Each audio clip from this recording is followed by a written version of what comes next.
Welcome to Blueprint Boost for Contractors, the podcast that's your go-to source for unlocking the secrets to successful marketing, gaining valuable insights, and growing your contracting business with less stress. Your host is David Brooks, and he's thrilled to be your guide on this journey. As a seasoned expert in the contracting industry, David understands the challenges you face. That's why each episode is crafted to provide you with actionable strategies and proven blueprints to boost your business to new heights. Hello, everyone. Welcome to another episode of the podcast. I'm your host, David Brooks, powered by Contractor Rhino, your go-to source for all your digital marketing and accounting needs in the trades. I have a special guest with us for this episode, and I'll allow him to introduce himself.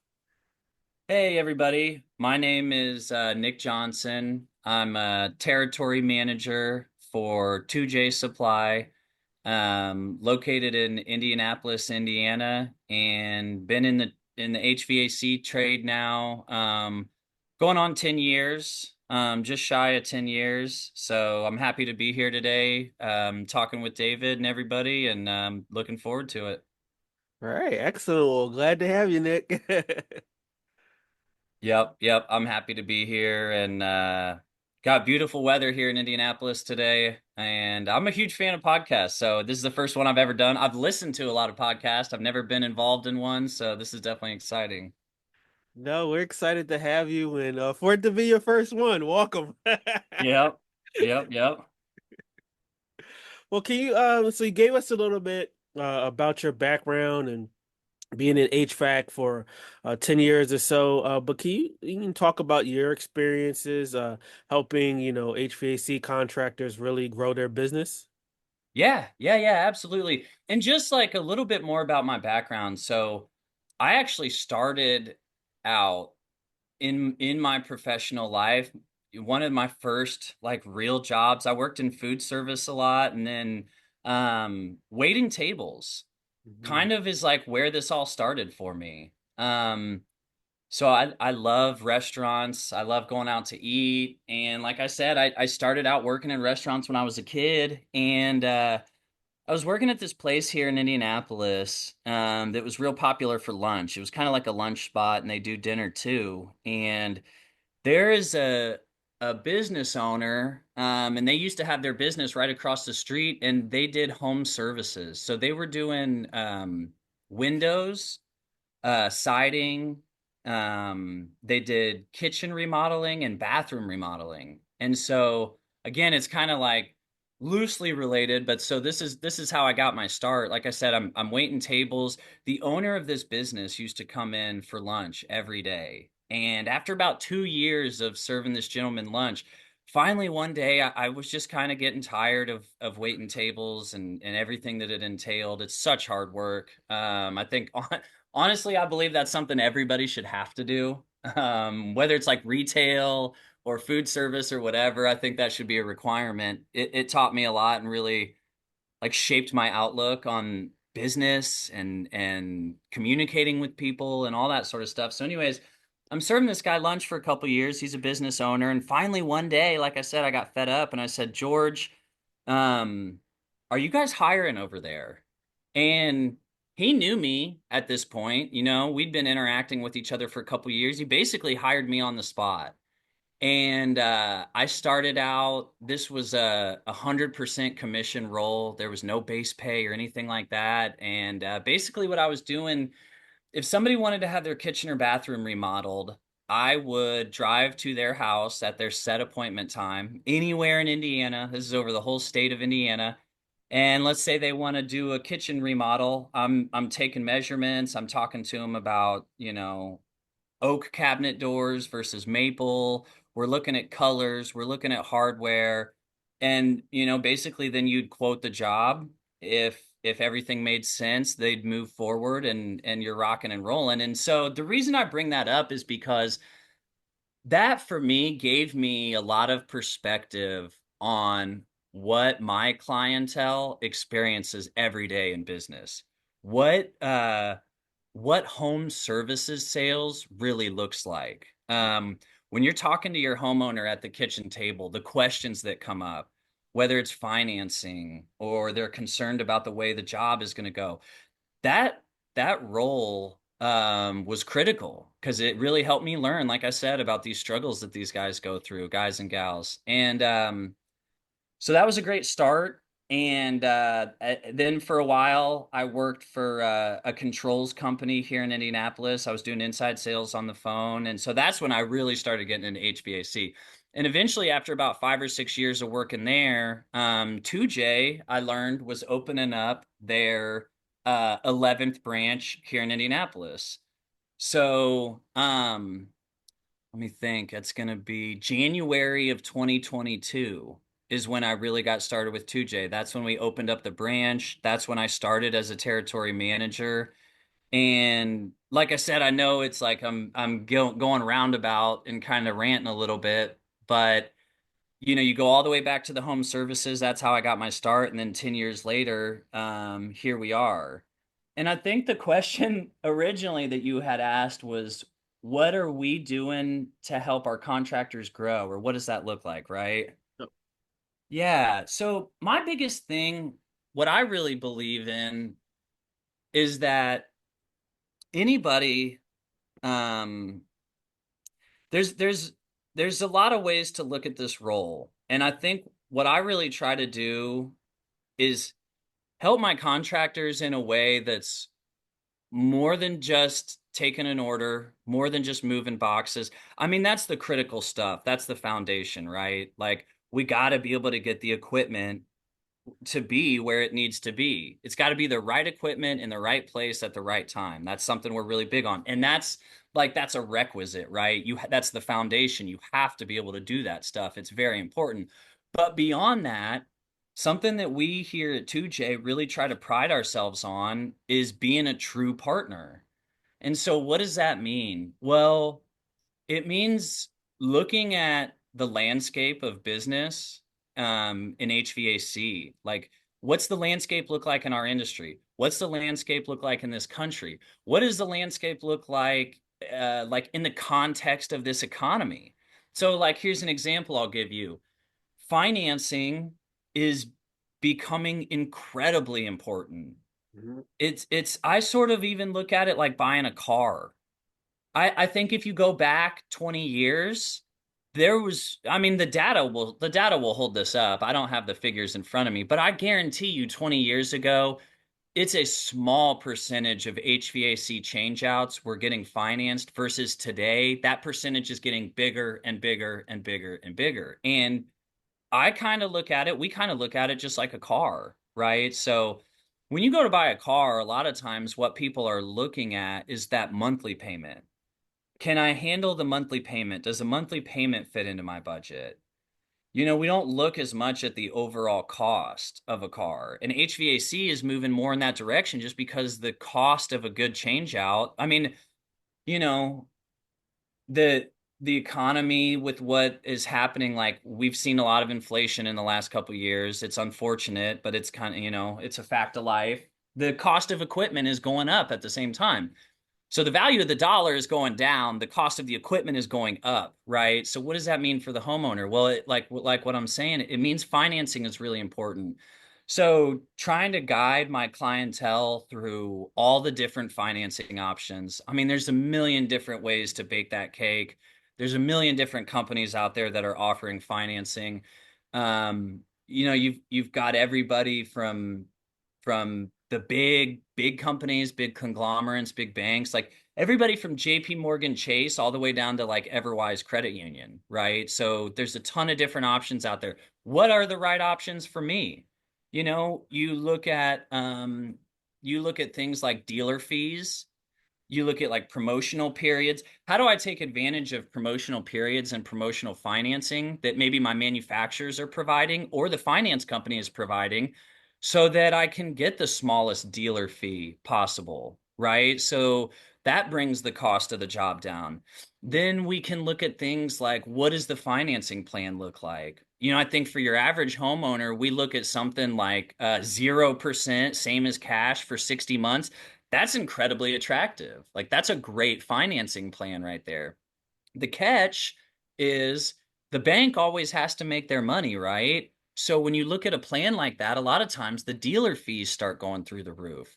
So how do we navigate that landscape for financing? That's something that we definitely pride ourselves on, trying to, like, I'm not going to sit here and claim that I have all the answers and that I know everything, but I think what a good TM will do is know what's out there and be able to present those options and at least be aware of what that landscape looks like. So that's, I mean, that's a really big thing. You know, like when I'm talking about financing, that's something that I try to do to help.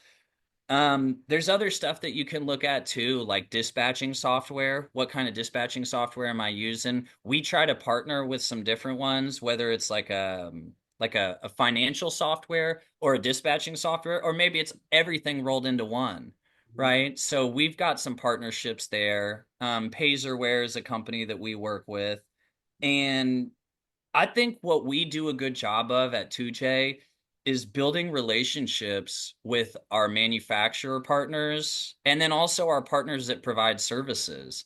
And sort of like trying to vet those people, if you will. Like, you know, if we had somebody that could guide us through all the decisions in life as far as how we spend our money, that would be really helpful, right? Like if you had somebody that could always tell you like, "Oh yeah, go to this car dealership because they've got the best deals and I have a relationship with them. So, you know, ask for Paul and tell him you know Nick and you'll get a really good deal." I think those relationships are important.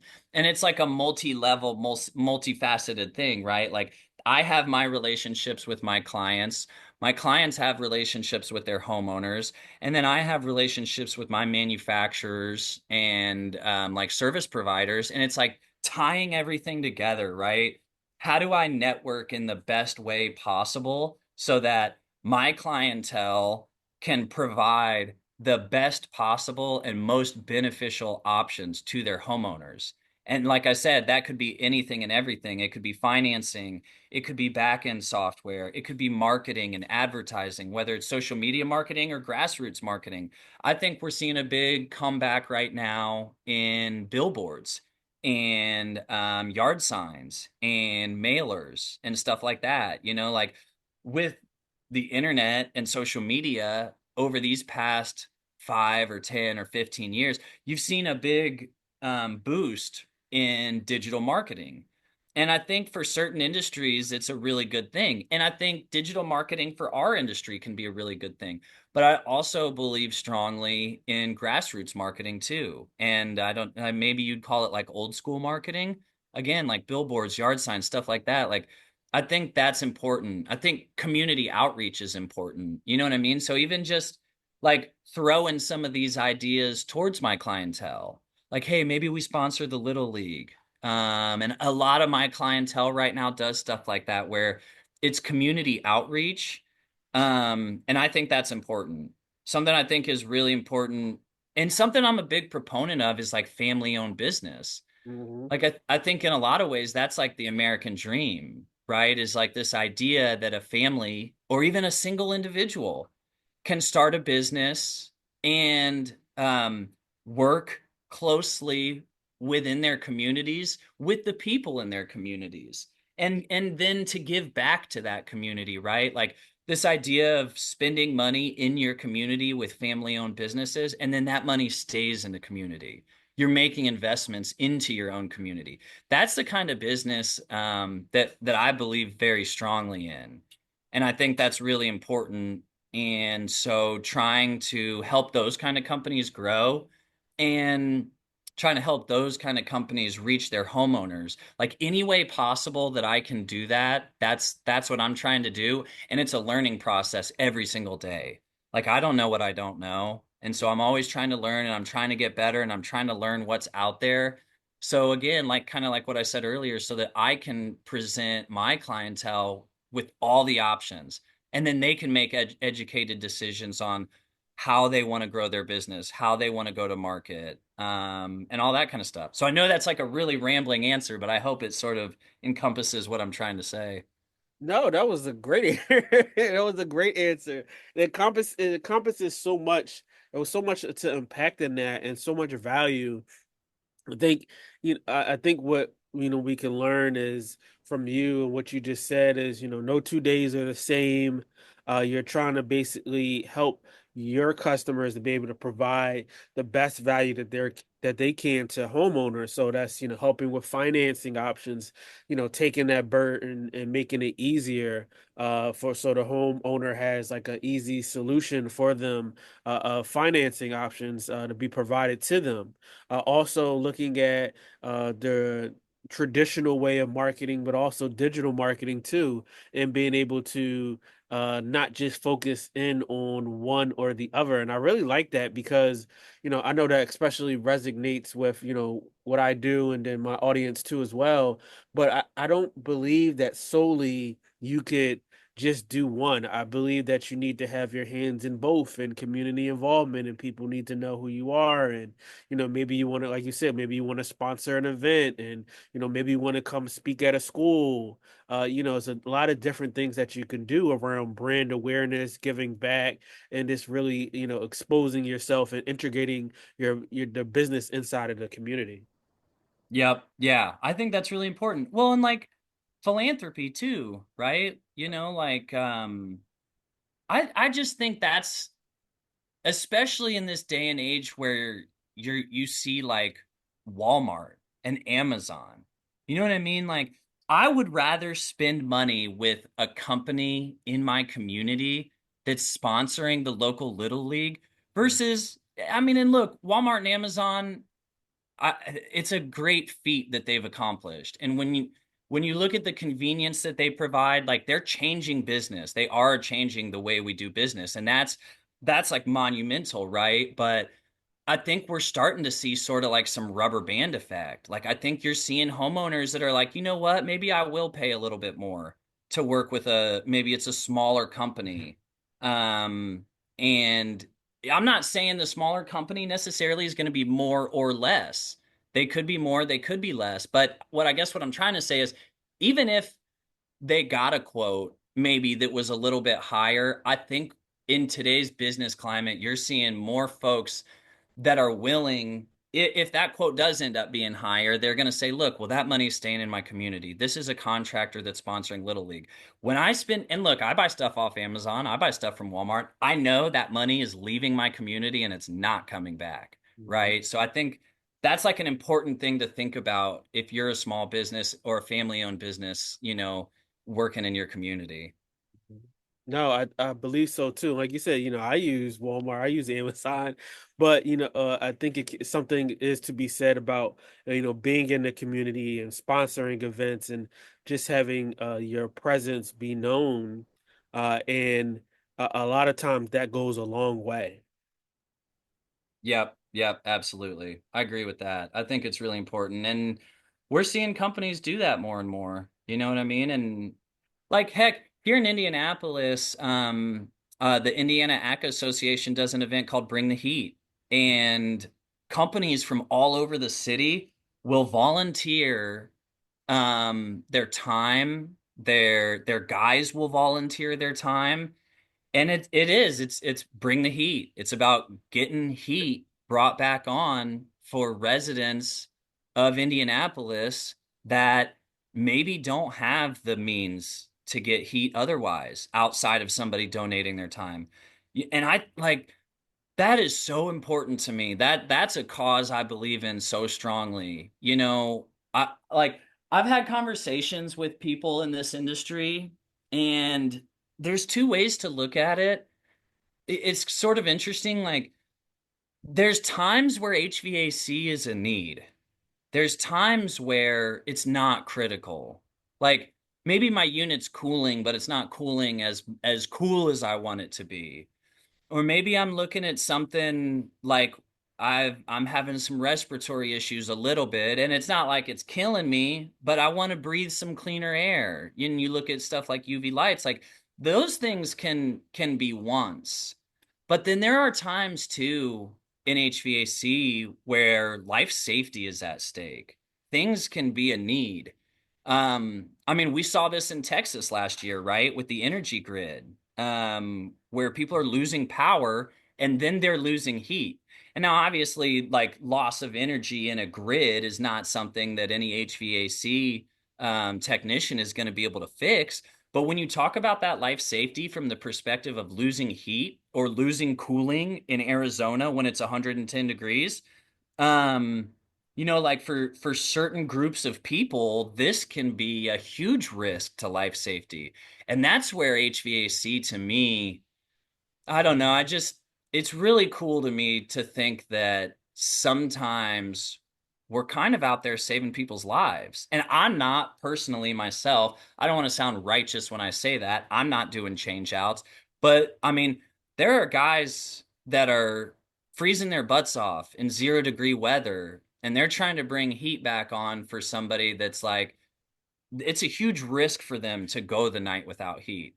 And that's where HVAC to me is just, I don't know, that I get fired up about that aspect of it. So it's kind of like you're doing something good for your community, you're giving back to the community, and that's all just really important stuff to me, honestly. Yeah, I think that you can't fully grasp the uh what it is to go through something like that unless you've been through it. So yeah, people experience it, and companies have came and helped out and been able to solve that problem. But I know personally from having a heating issue years and years ago. And when it's in the dead of wintertime, that house is so cold, it's like unbearable, and it's like, how do you can't even function. So just being able to have someone come in and help fix that issue, it just turns your world around, because you're miserable without heat in your home. You're gonna, in the dead of winter, you're gonna be having a hard time dealing with things. Yep. Yep, absolutely. Well, and then or like the heat too. You know what I mean? Heat makes people crazy. The example I always think about is my favorite example, man, is The Great Gatsby. Like he doesn't really come out and say it. F. Scott Fitzgerald doesn't come out and say it directly, but like from studying the book in high school and then like reading about people's thoughts on the book, there's like this theme the whole time where he keeps talking about how hot it is. Like it's blazing hot in this time period in the story. And like sort of the moral or not, I mean, it's not the total moral of the story, but like one of those themes is that heat makes people crazy. And all of a sudden you have murders happening and all this crazy stuff. And I'm not saying that 95 degrees, necessarily is a direct correlation to people being crazy and homicide and that kind of thing. But I mean, in a way, it kind of is. Like nobody wants to be hot. It's like you said, you can't function, you can't think. So, I do think I love it. I love the industry, and I love working with these guys because I think they're doing something really important. So any way I can help that I'm proud every day. When I wake up, I'm proud to be doing the work I'm doing, and when I go to bed, I'm proud, of the industry that I'm in and the guys that I'm working with. I think it's important stuff. So, No, that's great. It's great to be able to have that, each day, like you said, coming home, having that pride and sense of responsibility, for really being able to help these guys, and to help homeowners, and to be able to give them a diverse range of solutions and things that can help assist them with their business. That's great. thank you. Yeah, yeah. Yep. It makes every day interesting and it makes every day fulfilling. So that's been a really good thing. I don't have any intention of leaving the industry. And I know it's the same for a lot of folks. Um, a lot of people start in HVAC and they finish their career in HVAC how many ever decades later. And I think that's going to be my path too. I just enjoy it. I've gotten a lot of fulfillment out of it. So yeah, it's been good. I love it. And well, too, like it's constantly changing. It actually amazes me the level of ongoing training that's required in this industry to stay relevant. Like, and especially right now when you look at government regulations, like we are seeing so much change in our industry. And in my opinion, look, I wasn't in the industry 30 years ago, but from reading about it and learning about it, it seems to me that right now things are changing as fast as they ever have. And so that ongoing training and education and knowledge is really critical and important. And I love to learn. Like I like learning about business. I like learning about mechanical things. I like learning about the way the world works. And this industry has taught me a lot about that. You learn the business stuff, you learn the mechanical stuff. Um, so it's been really good, but it's like it's a new challenge every day, and nothing stays the same. The only constant you can depend on is change. And so you got to be ready for that. And I think whoever's willing to learn the most, like whoever's the most like open cup or open vessel, if you will, like that's who's going to get ahead, right? Whoever's willing to adapt, to change, like that's important in this industry right now. So I mean, I think that's really cool to see. No, yeah, I think, who's, like you said, who's ever willing to be able to adapt to that change and push things forward. And you can't become complacent, and times are changing, laws are changing, different regulations and things like that are evolving. And with that, it's a lot of, like you said, it's a constant need for education and being able to keep up on things. What are some, things that you do maybe in your day to day, month to month, or week to week, just to check in on your guys to make sure that they're keeping up, because I know they're juggling a lot, and I know you don't want to see something fall through the cracks. So a big a big priority for me is trying to meet with my clientele on a regular basis. And it that means different things for different clients. Like sometimes it's monthly, sometimes it's quarterly. There's some guys that I talk to like every day or every other day. And like I have different levels of varying involvement. But a big thing that I try to do is like from the business perspective, something that's really important in my mind is looking at numbers, whether it be once a month or once a quarter. And the reason it's important to look at numbers as far as like revenue and things like that is because we have to set goals. So what I like to do with my folks is we'll set goals at the beginning of the year as far as um how much do I expect to spend? How much do I expect to make? What does all that look like? And just going through financials. And then that way we can say, look, you're pacing 140% of your goal. And so we'll check the pulse like that. That's one way to check the pulse, and that's a way to sort of start these conversations. And then a lot of times when I'm in a meeting like that, where we go from there is training. Like, what kind of training do you want? What kind of training do you need? Here's the trainings that we have coming up. A2L training has been a huge focus over the past year or so. And um, so that's something we're really focused on. And so that's where I just try to have a conversation and I say, what are you seeing out there? Um, what are you seeing out there? What kind of struggles are you facing? What are you up against? And then that's where I try to, again, like what I was talking about earlier, I'm always trying to learn as much as I can. So then I'll start asking questions about what does the struggle look like? What are you up against right now? And then I just try to bounce that off of like what I've learned lately. So I'll say, hey, look, here's a great new training we've got coming up for A2L. This should be really good. Um, so it's kind of, sort of stuff like that. Like I make it very conversational and I try to ask a lot of questions because if I don't understand what the problem is, I can't help solve it. So I try to ask a lot of questions and just sort of sit back and listen. Kind of very much the opposite. It sort of feels weird for me to be talking this much because conversationally, I generally don't talk this much. I try to ask more questions than I speak.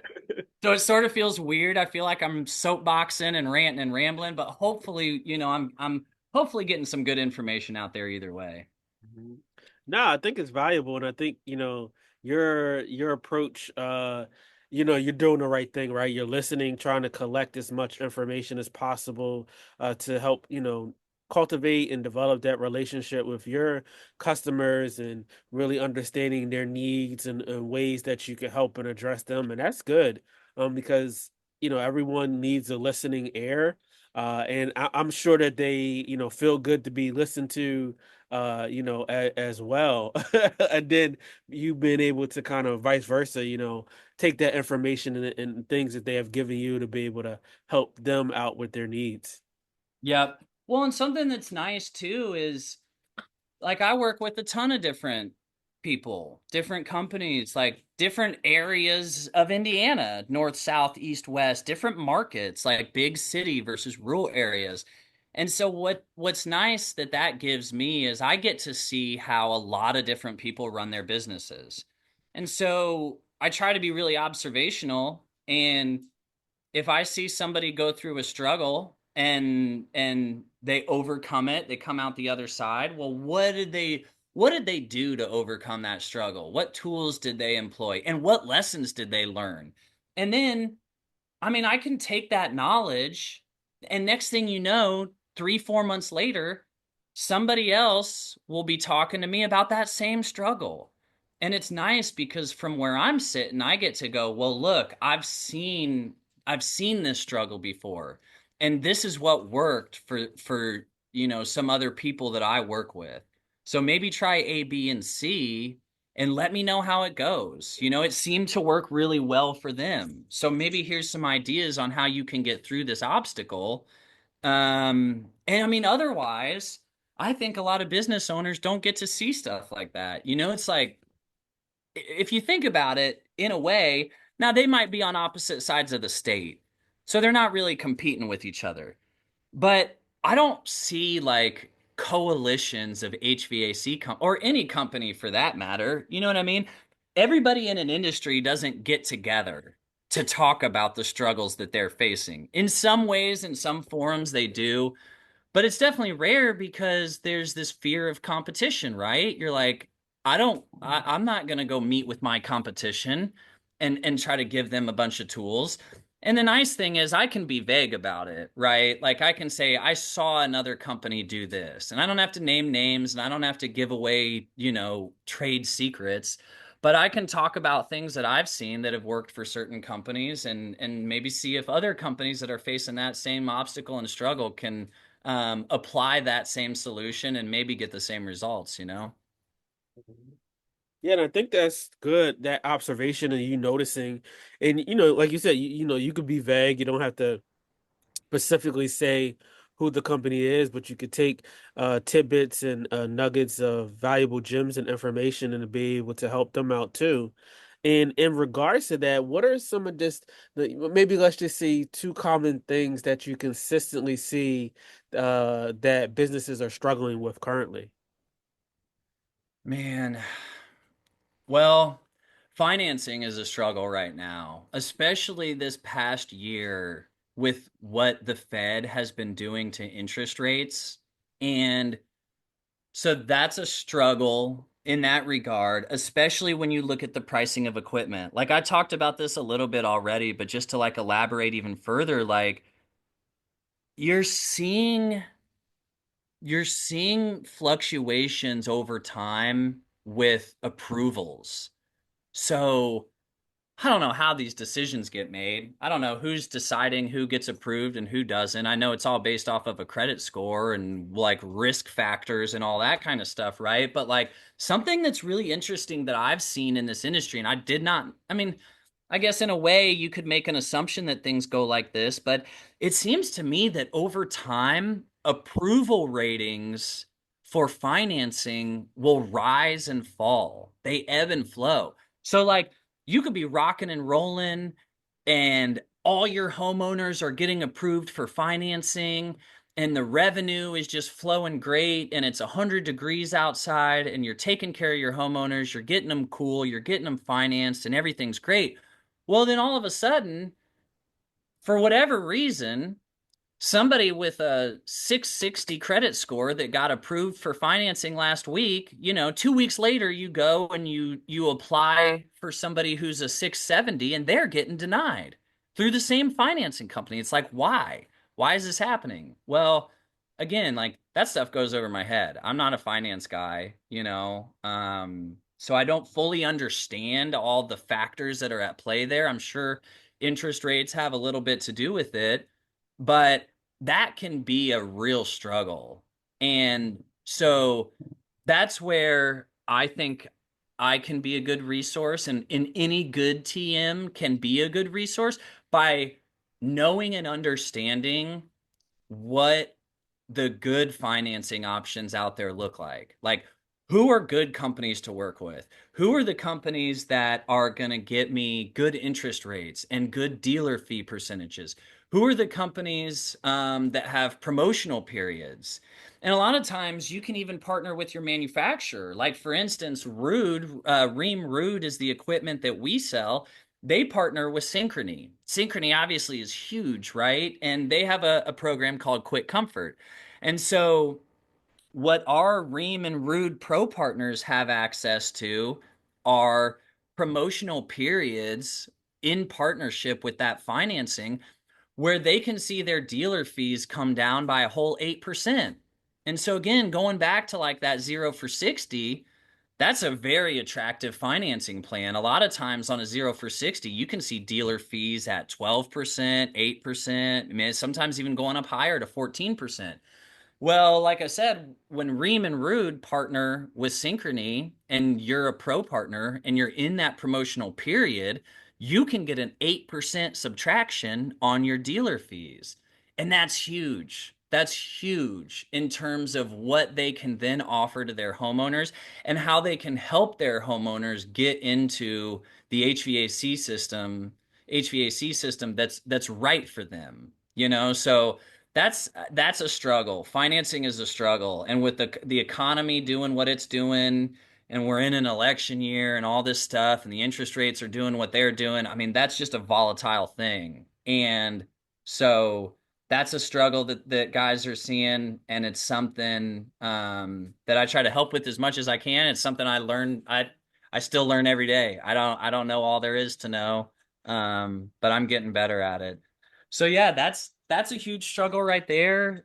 I'm trying to think what's another struggle that would be good to discuss right now. I mean, I'll tell you, I don't know that it's like, I don't know that you would call this a day-to-day struggle that guys are seeing right now, but well, I guess no, you kind of would. Like, let's call it regulation changes. I mean, that's a struggle in this industry, right? Like, um, the EPA just recently, this is something I learned. I didn't know this, but um, I want to say before 2016 or before 2018, the EPA, if I'm not mistaken, was not involved in regulating refrigerants. I don't know what the governing body was, but so that was a new thing. That was a new thing where now the EPA is um is getting into regulation of refrigerants, which is a huge deal in our industry, right? Like you had R12 to R22 to R410A.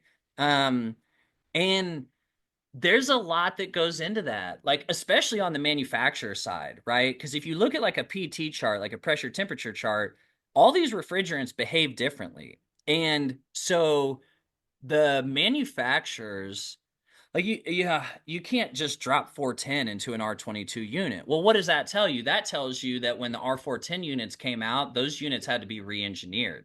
So you have this re-engineering cycle, right? Where all the equipment is having to change every time the refrigerant changes. So that's a big burden on the manufacturers, but it's also a burden on the guys that are installing this stuff. You got to learn like what does that new PT chart look like? When I'm looking at diagnosing something and I'm seeing numbers, like I'm collecting data on what the install looks like. Well, different numbers might be good for one refrigerant and not good for another. And so you got to learn what that stuff looks like. And obviously, you have the regulations revolving around the refrigerant. A really big thing that's going on right now that's like driving me crazy is with this R454B. I've been lucky enough, and again, this kind of goes back to what 2J does to go above and beyond. Well, when you look at like education, we have hosted Don Gillis from Keymores a handful of times. He's done trainings in our local markets. He did a couple trainings at our success convention, and he's talking about R454B, and he's getting the facts out there about this refrigerant. And after talking to him and sitting through a couple of his classes, like, it makes me sick when I see the fear mongering that's happening right now with R454B. People are talking about the flammability of the refrigerant, and like, I've even heard, this has been anecdotal and it's been secondhand, but guys that are like, oh no, I'm not going to work on that explosive refrigerant. I'm hanging up the gauges and I'm going to be done. Like, that's crazy to me to think about somebody giving up their livelihood because of misinformation. Or like, you think about a contractor getting misinformation, and look, they don't know better at that point. If someone is telling them information and they trust the source, and then they go turn around and tell the homeowner that the refrigerant is highly flammable or it's highly explosive, like, that's going to scare the heck out of homeowners. And frankly, it's not true. It's not true. Like I said, I've sat through these trainings. R454B, I think a lot of people don't know this, so I'm going to throw it out there. R454B, in order to ignite, you need dang near lab conditions. You know, an analogy that I've been using a lot since I started learning about this stuff is like an internal combustion engine. So when you look at internal combustion, you have your air to fuel ratio, and there is an ideal mix. You don't want to be too rich where you have too much fuel. You don't want to be too lean where you don't have enough fuel. You have too much air. So when you look at internal combustion, you want that air fuel ratio to be in the right window, right? What I look at with this R454B, in order to ignite this stuff, the air fuel ratio, with the fuel being the refrigerant, has to be almost lab condition perfect to even ignite. So, like, David, I've watched training videos where they take a hose, they got a tank of 454B, and they're spraying it into the air. They are spraying this refrigerant, and then you take a blowtorch and you put that blowtorch up to the nozzle that's spraying R454B into the air. It won't ignite. I have watched videos, and it's a blue flame. It's not a cool, it's not a Bic lighter. It's not like I'm holding a Bic lighter up to 454B and I'm like, oh, it won't ignite. No, this is a blue flame torch. Um, and it won't make that refrigerant ignite. It will not ignite it. The only way to ignite it, it seems to me, is in lab conditions where you can control that air fuel ratio and make it perfect. So the fact that there's so many guys out there spreading misinformation right now and fear mongering homeowners. Heck, another thing, you're seeing a ton of this right now where guys are out there saying, you got to exchange all your tools. It's not true. Your tools, if you look at them, will tell you if they're A2L rated. And a lot of tools that are out there on trucks right now that have been on trucks for 5 or 10 years already are A2L related. So R454B is 60% R32 and 40% R1234YF. Something I bet you a lot of people don't know, David. You know where we've been using R1234YF for like the last 10 years? Every single automobile, just about. Every single automobile on the road right now, just about, has 1234YF in it. And guess what? That is the more flammable part of 454B. So if it's good enough to put it on top of an internal combustion engine and drive it 80 miles an hour down the road, and we're safe doing that, I think we're going to be pretty safe with our 454B too. So I hate seeing that fear mongering. I think that's a struggle. Like, it's not like a struggle in the normal sense of doing business. I guess it's a struggle in the sense that we are at the mercy of regulation changes, right? So that's the struggle. And then the other struggle is like gaining this knowledge. There's so much misinformation out there. How do we parse through what's right and what's wrong? And then how do we, like, knowledge is power, right? So how do we use that knowledge to empower our business? So, like, trying to educate guys, whether it's regulations and refrigerant or whether it's financing, I mean, these are struggles that we're seeing. And it's something that I'm learning more and more about every single day. And I'm trying to share that knowledge and kind of help these guys overcome the obstacles. So that's really the idea there.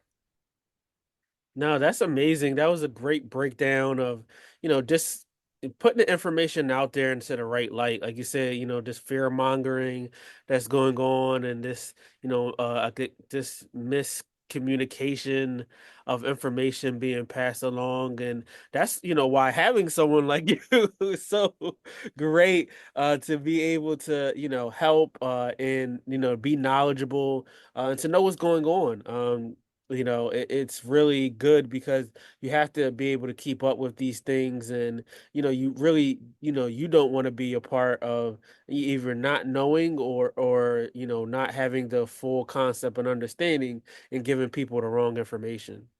Yeah, absolutely. Well, and like a lot of times I think it's like, what's that? I can't remember what it's called, but it's like never attribute to malice what can be attributed to like ignorance. Like, I don't necessarily believe that people are out there doing it from a malicious standpoint. Correct. Yep. I think a lot of it just comes from ignorance, and like it's such a technical industry. Like there's already so much information.